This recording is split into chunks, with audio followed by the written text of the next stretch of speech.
Okay. Hi, Jenny. How are you? Hi, Douglas. I'm great. Thanks for having me on your show. Well, thank you for coming on. I appreciate it. So I'm looking at your bio. It looks really interesting. You've done quite a few things. I want to touch on all of them sort of quickly. So very All quick, right. you were raised in upstate New York. Now you live in San Francisco. You're an Right. entrepreneur with multiple patents and trademarks.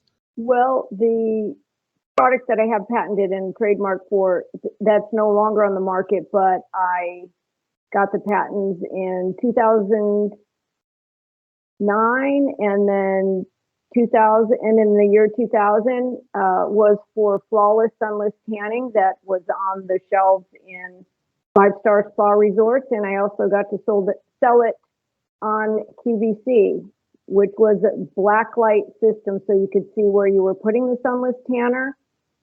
Some of the sunless tanners, you can't see where they are. And then when they develop, you might have a streak or you missed a spot. And other ones have bronzers and makeup in them. So what happens is you can see when you're putting it on, but it also, the bronzers and makeup comes off on your clothes and your sheets. So this is a way to see it while you were putting it on without any bronzers and makeups. And the spa resorts just loved it. So what would Yeah, you call, you'd call that skincare products? Yeah. yeah.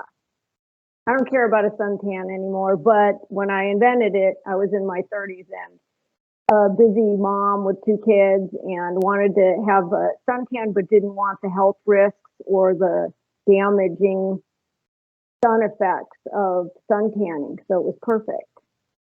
Well, I agree. I think sun tanning is overrated anyways. I mean, I am not a beach person at all. I burn very easily. And, it's one thing to look healthy, but I've seen people that really overdo it and they look sort Yeah. of, you know, a tanned shoe and their skin gets so rough and leathery. And I like soft skin. I mean, for myself and for my I wife, think most you know, people do. yeah, Yeah. yeah, it's just, I think it's more attractive, but to each his own. Okay. So you've also got a book out called What is Normal? What And is normal? okay, and I'm looking at the cover. Is that you on the cover? That is not me on the cover, but it is in my mind what I would, that would resemble who I am at that time, Okay. but it's not actually me. It's not actually you. All right.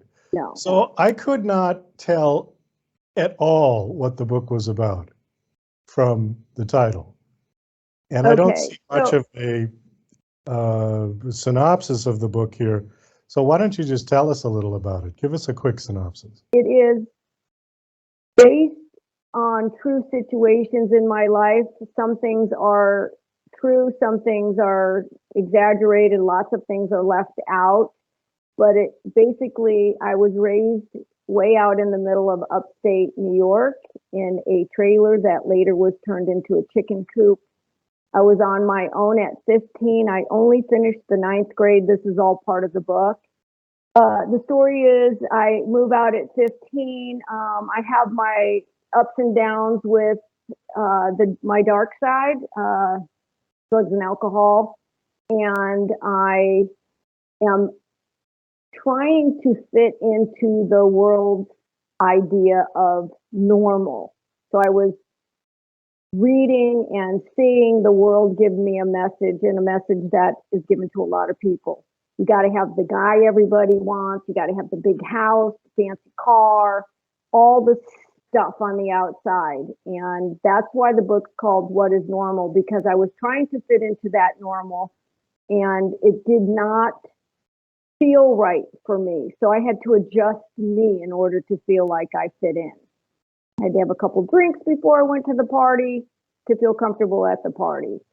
And so the book covers that, but I also started selling cars when I was 19 in the auto industry. It was a male dominated world at that time. My plaque said salesman of the year. I made the headline news at the time in the newspaper for creating the first of its kind workshops teaching women what to look for when they were buying a used car. And I ended up also, the automobile industry is a big part of the book. I ended up ending up in a documentary, What is the Electric Car? Because I chose to give up gas automobiles in 2007. I haven't had a gas car since then. And I'm in the documentary, What is the Electric Car? And I'm also a co-author of that book. My story in the book, What is Normal, is about a young girl based on me that's trying to fit into the world's idea of normal, being uncomfortable because it didn't feel authentic. I would get the stuff, Douglas, and I'd get the BMW. I gave up an S-Class Mercedes when I decided to go 100% electric with the only electric car that was available on the market at the time, which was a 3-wheel Zap that went up to 45, 50 miles an hour. But I knew that I needed to support what was here now, and that was what was available at the time. But this is all part of the book, and the book made the top 40 most inspirational. It's actually in its second edition. This is the first edition. This is the second edition, which has been adapted into a script. And currently what I'm doing is pitching the script for a film deal. A lot of people, when they write, they use their own experiences to, because we see things and experience things through our own eyes and our past experience. It is not 100% factual, but there are true situations. Like I ended up on the board of directors for an electric car manufacturing company. I ended up on the X Prize team with a car that made the final 5. It was called the Zap Alias, which you can see in the Bruce Willis film Looper. Yeah. Out of 100 different auto manufacturers from around the world. The X Prize was offering $10 million, and our vehicle came in 5th place. As a matter of fact, Tesla entered the X Prize originally, but for some reason they did not continue with the contest. But there were 100 car manufacturers around the world that entered vehicles that got at least 100 miles per gallon of gas or the equivalent.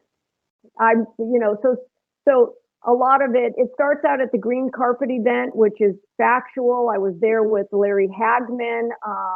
I also am a co-author of the book, What is the Electric Car? And Jay Leno's a co-author. Larry Hagman was a co-author. Ed Bagley Jr. did the foreword. Scott DuPont, who is the producer of What is the Electric Car, this is his book, and he asked us to contribute. And I wrote a chapter, and other celebrities wrote chapters as well.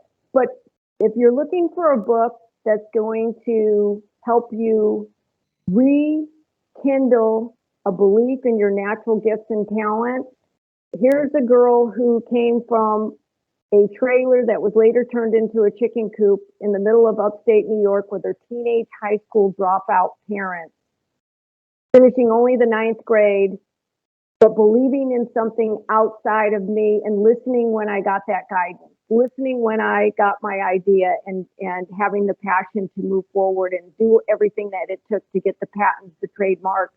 I ended up getting a Dr. Nateen Vadia to assist me in the research for the patents. We included all the natural light responsive ingredients and all the synthetic light responsive ingredients with the 2 patents, and then getting the trademark. And I knocked on the door at QVC. People said, you're never going to get your product on QVC. There's millions of people trying to get their products on there. And I said, I am going to call until I get a warm body on the phone. And when somebody answers, I gave them my elevator pitch and opened the door. One thing about the character in the book, Sue, and I use the name Sue because my mother, whose name was Olive, just randomly, when she divorced my dad, started calling herself Sue. So was a natural born salesperson. I'm a natural born salesperson. I love a good cold call, Douglas. So if I can make a phone call, which is what I did when I first invented my flawless sunless tanning, and I got a director of all the Noble House Hotel Spa Resorts, Dan Perotti. He said, listen, once I get my own spa, I'm going to put your product in there. And he did. But that was a phone call. I got my product on QVC making a cold call. Wow. And Sue, throughout the book, I had more spending money than my parents did. I was selling those greeting cards out of the back of my dad's comic book. And I mastered my sales techniques because I believed, and it's in the book, that I was supposed to find homes for the kitties that were left, litters of kitties were left in the field next to the trailer that I lived in. And I felt like I had a purpose in that. And at 6, 7, 8 years old, I would walk up the street with my box with kittens. That's why that's on the cover of the book. And I found out, like in the beginning, I would ask the parent, hey, do you want to, a kitten? These kittens need homes. And the parents would be like, no, come on, Johnny, we got to get in the store. And then I realized, all I got to do is I would talk to Johnny and say, Johnny, do you want a kitten? And then the child would convince the parent, because they don't give up. They would, please. Right. And then I started mastering my sales techniques.